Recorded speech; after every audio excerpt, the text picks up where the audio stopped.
itu muncul semua. Yang masalahnya mungkin yang sudah sebulan lalu muncul lagi. Karena apa? Kita sendiri yang kalau ibaratnya itu laptop, kita cari file-file masalah, ya. Kita tulis itu banyak sekali masalah, semua file masalah itu muncul. Dan apa yang terjadi? Itu akan merusak mood kita, ya. Next, ya kalau yang sudah berumah tangga ya, termasuk saya. Ini anak-anak udah dibilang mendengar kok pada bandel semua. Apa di situ? Kata kuncinya hanya mau bilang bandel, tapi ada rangkaian kata negatif di situ. Dan apa? Kalau kita sudah memprogrammkan kita bandel, kita susah ya. Jadi orang tua itu lebih banyak fokus pada perilaku negatif anak daripada positif anak, karena dia sudah melabel bandel sama anaknya. Kayak mahasiswa, kalau sudah dosennya bilang ini nggak mendengar, malas mentong ini, dia rajin tetapi disempel malas, karena sudah terlanjur di label. Ya, kita tahu label kan capki disempel seperti itu. Iya, jadi itu contoh ya. Iya, lewat itu. Kita ini orang biasa, jangan bermimpi dan berkhayal yang terlalu tinggi. Ya, biasanya begitu muncul pikiran. Itu kita berkomunikasi pada diri sendiri kan? Nggak mungkin kak saya kayak dia, kayak begini. Itu kata-kata negatif atau interpersonal communication yang sering kita sugesti pada diri sendiri. Yang sebenarnya kita bisa karena kita sering mensugesti diri kita, nggak bisa. Artinya jadi betulan. Ya, ada the power of thinking ya, kekuatan pikiran. Setiap hari hidup saya makin membosankan dan tidak jelas, ya. Apalagi orang yang ngechat gadget, mager. Ada yang tidak sholat ini, ada yang ini perempuan tadi saya lihat tidak sudah sholat ya, sudah sholat semua. Oh bergilir, yang imannya juga bergilir. Oh alhamdulillah. Iya, kalau sudah bergilir begitu seharusnya acaranya tidak dipending, jalan terus karena kita bergilir kan.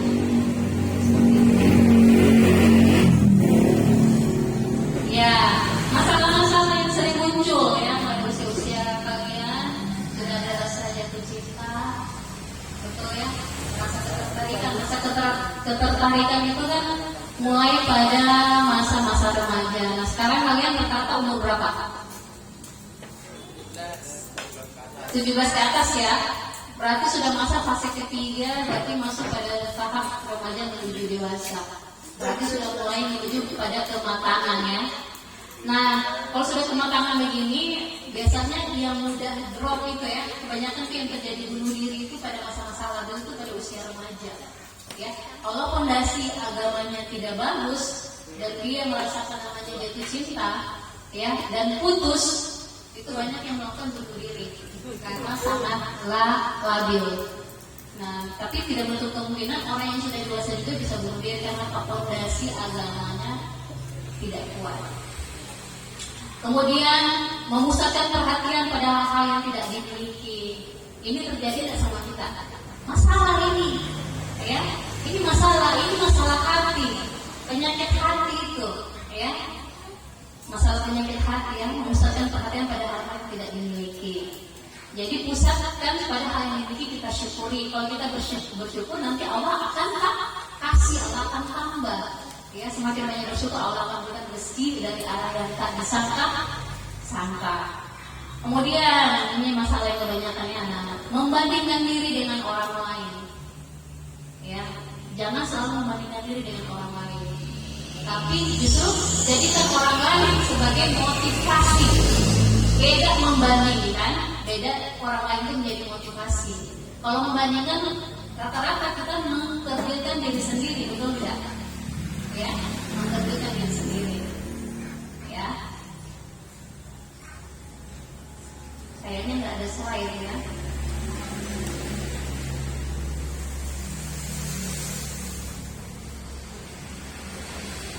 Ya, bagaimana kita melihat diri kita sendiri, maka begitu juga adalah tindakan kita, apa yang kita lakukan. Ya, jadi kalau kita melihat diri kita ini lemah, tidak bisa apa-apa, secara refleks, otak menerima, merespon, perasaan juga merasakan, tindakan juga mengiyakan. Ya, mengiyakan. Pikiran kan memilih sudah. Enggak bisa mah. Oke, perasaan dia enggak bisa. Mengiyakan. Sudah, akhirnya tindakan ini otot kita mengiyakan. Karena pusat otot itu ada pada di sisi syaraf kita. Pusatnya ada di sini. Pernah dengar nggak kita God spot, titik Tuhan? Yaitu neuroscience ya, menemukan ada titik Tuhan yang ditemukan di daerah syaraf. Itu tidak didapatkan energi itu. Jadi mereka dapatkan tuh titik Tuhan. Jadi di mana orang merasakan zero dirinya, merasa kosong dirinya, di saat itu dia membutuhkan Tuhan. Nah, kita harus ya menjerokan diri kita, selalu menjerokan diri kita supaya kita selalu mencari titik Tuhan itu dan mengisinya. Makanya ada namanya terapi penyembuhan. Banyak orang sakit jiwa itu dia dari masalah-masalah yang sudah terakumulasi, masalah-masalah yang sudah dia dapatkan dari masa kecil, dari pola pengasuhan, sering ditindas oleh kakaknya, dibully sama tetangganya, dikerasi sama orang tuanya, terakumulasi. Ketika besar kuliah, bertambah lagi ketika baru ngomong berdiskusi, ini sudah diketahui sama teman-teman. Akhirnya bertambah tidak percaya dirinya. Menarik diri, saya tidak bisa memang saya mahasiswa yang hebat. Dari kecil selalu dianggap salah. Ini ketika saya ngomong saja teman-teman sudah pada ketawa semua. Kayaknya akhirnya dia sudah tidak mau lagi untuk memberikan ide-ide karena sudah merasa saya tidak bisa. Karena apa? Sudah terakumulasi. Akhirnya menyalahkan diri sendiri. Lama-lama putus asa, akhirnya mengalami depresi. Banyak yang saya tangani kliennya, saya praktisi konseling. Yang saya tangani itu namanya depresi itu tidak mengenal jabatan, tidak mengenal dia pendidikan apa. Namanya orang pasti akan mengalami biasanya bukan pasti ya. Ada sesuatu mengalami namanya depresi. Jadi depresi itu sudah level. Jadi stres itu normal. Ya stres itu normal. Yang tidak normal adalah depresi. Kalau sudah depresi, cari penyembuh, cari konselor, cari psikolog, cari psikiater. Kalau tidak, masuk pada level namanya skizofrenia atau gila. Banyak orang-orang yang tidak terselamatkan, disembuhkan itu karena depresinya tidak segera disembuhkan. Ya, tidak segera disembuhkan. Nah, yang kemarin yang saya tangani, mohon maaf ya, di sini ada Dehamsa ya dari pondok.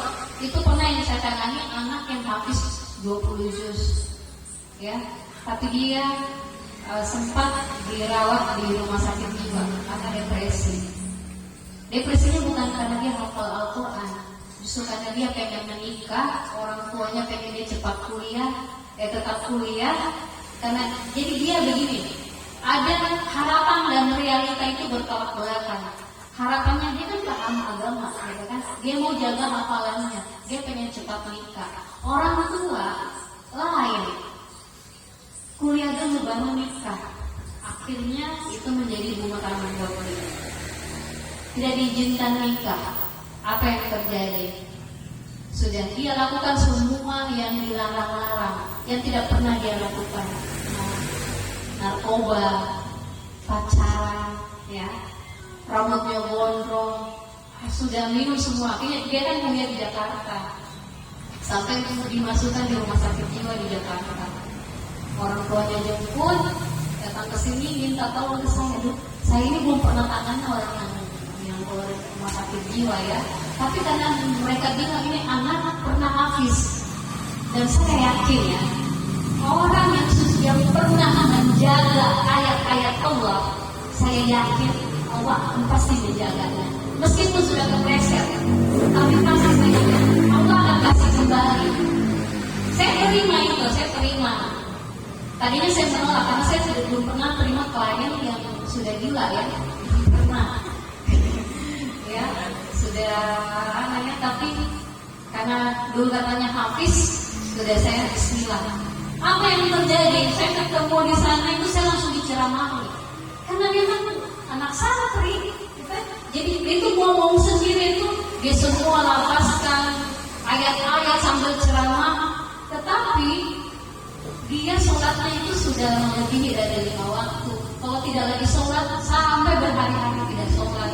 Dan dia bilang, Bu, dia panggil saya apa ya kemarin itu, dokter, karena kan mau disembuhkan dia kan. Dokter, emangnya saya ini sakit dokter? Saya tidak sakit. Saya tahu, saya hafal Al-Quran masa saya sakit. Saking jagonya saya tahu besoknya kapan bisa datang hari kiamat. Wah gila betulan. Jadi saya itu pertama-tama hadapi klien seperti itu, saya tidak langsung memvonis ya. Dia bersaudara 10 kalau nggak salah ya. Itu kakaknya kan ada yang sudah lebih tua kan. Setiap melewat adiknya ngomong, kakaknya selalu bilang gini. Gitu. Jadi dia bilang gila nih Pak Deko. Jadi saya bilang tenang jangan. Karena orang di sekelilingnya tidak mendukung, sakit hati. Tapi ini mamanya bermohon ke saya, tolong, siapa tahu masih bisa ya disembuhkan. Jadi satu sehari itu saya hanya menyimak dia cerita. Akhirnya puas dia cerita dan dia merasa diladeni. Kayaknya dia kayak senang, dia bilang, Bu dokter besok datang lagi ya. Oke berarti dia sudah nyaman. Ya sudah nyaman ya. Sudah. Akhirnya besok saya datang lagi. Dia bercerita. Terus Bu dokter percaya sama saya sakit. Iya kamu tidak sakit, kamu sehat kok. Ya itu betul dokter. Dokter percaya. Saya bisa gelapkan matahari. Kan matahari bisa saya turunkan menjadi gelap. Saya bilang saya percaya tapi coba bikin. Kasih gelap itu matahari. Dia bilang sini dia panggil saya keluar. Saya ikuti. Jadi saya itu kayak orang gila juga. Ikuti dulu kan. Karena mau menyembuhkan dekatnya. Jadi saya ikuti. Akhirnya dia pakai ilmu-ilmu yang kayak gitu gitu dengan kekuatannya. Ternyata matahari nggak mau gelap. Dokter, ini bagaimana nih dokter? Saya bilang, katanya punya kekuatan. Lagi coba. Ternyata tidak bisa, ya tidak bisa. Saya bilang, yang punya kekuatan itu hanya Allah. Dia langsung tertunduk. Nah di situ saya lakukan mulai masuk pada proses namanya hipnoterapi. Jadi hipnoterapi itu sudah tidak secara tidak langsung. Jadi saya pakai perantara dulu ya, mamanya ada namanya itu hypno-communication. Jadi secara tidak langsung saya sudah melakukan hipno secara tidak langsung ya. Jadi tidak langsung kasih tidur dia dulu tidak. Namanya hypno-communication. Dengan berkata-kata dia sudah terhipnosis dengan saya. Jadi dia sudah terpengaruh dengan saya. Jadi apa kata saya dia sudah ikuti. Akhirnya dilakukan proses terapi dan alhamdulillah ada kabar. Jadi saya tangani itu selama 1 bulan tapi seminggu 2 kali ya. Alhamdulillah beberapa bulan yang lalu dia SMS saya, dia bilang bunda, dia bilang boleh panggil saya kakak dan Kak, alhamdulillah saya sekarang sudah KKM, sudah mau selesai. Senang sekali.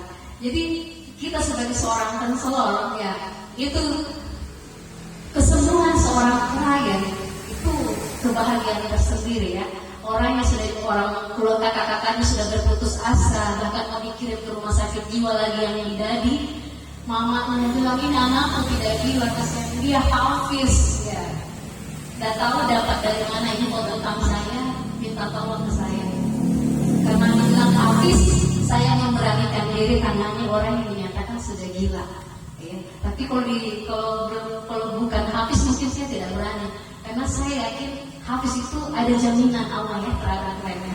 Makanya saya berani. Saya hanya perantara saja. Jadi masalah-masalah yang begitu jangan anggap enteng. Itu masalah apa? Masalah cinta. Masalah cinta, hasrat ingin menikah yang kemudian di cap, ya, digunting oleh orang tua harapan itu akhirnya dia melakukan hal-hal yang dilarang. Ya. Nah, salah satu ya, tadi saya bilang ada namanya hypno-communication. Hypno-communication itu atau self-hypnoself. Setiap hari ya, coba biasakan bangun pagi-pagi, berdoakan, lihat di cermin berkaca. hari ini saya memilih bahagia. Gitu kan? Hari ini saya memilih bahagia, hari ini saya memilih mendapat keberuntungan dari Allah. Jadi pilih kalimat-kalimat positif. Percaya hari itu setiap mau bangun tidur dibacakan, bukan dibacakan, diucapkan setiap hari. Nanti saya kasih tantangan ya, kalau memang mau kita rasakan 7 hari pertama itu sudah terasa. Harus dipaksakan. Kalau dia terputus dilupa jeda 1 hari, ulangi dari pertama sampai cukup 21 hari. Kalau sudah 21 hari, insya Allah itu dianggap sebagai rutinitas. Kalau sudah rutinitas, kalau tidak dilakukan itu merasa kurang nyaman. Jadi itu setiap hari ya, mama ini yang perempuannya, setiap hari itu saya berusaha, meskipun kita tidak cantik, ya, meskipun kita tidak cantik ya, mungkin menurut orang apa ya, kenapa sih kita tidak memuji diri kita sendiri yang Allah ciptakan, gitu kan? Itu supaya apa? Inner beauty kita muncul. Setiap pagi-pagi saya terima kasih Allah, gitu. Engkau telah memberikan saya kecantikan, kan diri sendiri. Itu hypno beauty namanya, hypno beauty. Terima kasih Allah, hari ini saya boleh bersyukur. Ya anak-anak saya pada manut sama saya, sangat turut sama saya. Itu disyukuri. Jadi setiap hari ini pilih kalimat positif dan bikin mimpi. Saya itu S1, S2, S3 itu 10 tahun sebelum saya selesai menyelesaikan studi saya itu sudah mapping. Kita tahu mapping sudah terkonsep. Sekian tahun saya harus selesai. Jadi saya S1 saya bilang saya harus selesai tidak cukup 4 tahun. S2 tidak cukup 2 tahun harus selesai. S3 tidak cukup 2 tahun tidak cukup 3 tahun harus selesai. Jadi ketika saya menyelesaikan doktor saya 10 tahun sebelumnya, ingat ya, 10 tahun sebelumnya itu sudah saya petakan. Ya, saya sudah petakan sambil saya afirmasi diri saya. Kita tahu afirmasi? Sugesti diri saya. Jadi saya baca dulu itu yang saya tulis dan saya afirmasi. Dengan izin Allah, apa semua yang saya tulis ini akan terkabulkan dengan izin Allah. Masa yang baik-baik Allah tidak izinkan? Betul tidak? Yang penting yakin. Kalau sudah tidak yakin sama Allah, berarti dipertanyakan keimanannya. Ya kan? Ya. Jadi lakukan itu selama 21 hari, ya. Kalau mau lebih ekstrimnya, biasanya itu para motivator itu biasanya suruh kita teriak. Tapi kalau saya tidak teriak, ya Allah itu maha mendengar. Kalau itu saya pasti bisa, saya pasti bisa, itu sampai melihat kaca, tapi tidak perlu, ya tidak perlu. Insya Allah dengan diri bahagia, kan? Saya menjadi bahagia. Oh yang punya masalah juga misalnya lagi sakit hati sama orang lain, ya Allah, ini kan namanya terapi hipnolog. Hipnolog itu bukan berarti kita harus mencintai dalam arti harus memiliki, tidak ya, rahmatan lil alamin. Ada orang yang menyakiti kita, ya Allah, saya mencintai dirinya, maafkan saya, terima kasih ya Allah. Jadi orang yang menyakiti kita harus cintai dia, ya. Siapapun itu, teman kita, ya, teman cowok kita, kakak kita, adik kita, ya Allah. Jadi itu anak-anak saya kalau sudah bikin ngeluh, ya Allah, saya mencintai anak saya, terima kasih ya Allah, maafkan saya, seperti itu. Itu namanya kognitif hipnosis terapi. Nah, saya ini ada pertanyaan yang kalian jawab ya, kalian jawab. Jawabnya agak cepat, bisa juga mikir-mikir sedikit ya. Bagaimana watak ini ya, tolong dijawab ya. Bagaimana watak saya sebenarnya? Ya, coba. Oke, sudah bisa jawab? Jawab dalam hati saja. Kalau bisa dicatat. Kalau memang itu negatif, nanti kita terapi. Ya, kita terapi. Itu namanya kita jujur pada diri sendiri. Kalau tidak jujur pada diri sendiri, susah menyembuhkan diri sendiri. Ketika sakit hati itu susah sembuhnya, karena tidak mengakui diri sendiri, tidak jujur pada diri sendiri ya. Oke, satu ya, bagaimana watak saya sebenarnya. Jadi kalau saya, watak saya sebenarnya itu mudah tersinggung, misalnya saya ya. Nah, itu yang harus diterapi. Ini mudah tersinggung, jadi supaya tidak baperan, gitu kan? Watak sebenarnya ya, misalnya. Amak juga tidak. Itu waktu masih awal menikah ya, sama kan saya sama suami kan nggak pacaran. Jadi kan ini orang tahu ketemu orang Bugis, ya. Jadi kan beda suku. Jadi biasanya itu ada komunikasi yang bikin salah. Saya mudahnya baper, mudah tersinggung. Padahal belum tentu itu. Suami saya jadi pakai bahasa Bugis, ketawa-ketawa sama temannya. Saya tersinggung. Saya kok ini bicara gitu. Kayak gitu. Itu contoh ya. Bagaimana watak saya sebenarnya. Nah itu yang harus disembuhkan. Apa yang membuat saya bahagia atau sedih? Tolong dijawab. Apa yang membuat kita bahagia? Dalam hati itu catat. Sebenarnya ini sebenarnya salah satu mendiagnosa masalah yang pada diri. Pertanyaan-pertanyaan ini adalah mendiagnosa masalah Anda. Ya, jadi apa yang membuat saya bahagia? Ya, kalau saya membuat saya bahagia, ya ketika melihat gitu kan orang tua saya senang, bahagia, ketika anak-anak saya hafiz ya, ketika suami saya kalau perempuan itu kan suaminya harus pengen setia, betul tidak? Ya, bahagia kalau suami setia, gitu kan? Betul tidak? Nanti Rana. Ya. Pertanyaan ketiga, apa yang mencemaskan saya? Saya, kalau ditanya yang mencemaskan saya saat ini adalah ketika anak-anak saya itu terkontaminasi. Itu yang mencemaskan saya. Makanya sebagai orang tua itu saya mencari langkah-langkah preventif. Langkah-langkah preventif itu apa? Langkah-langkah untuk mencegahnya.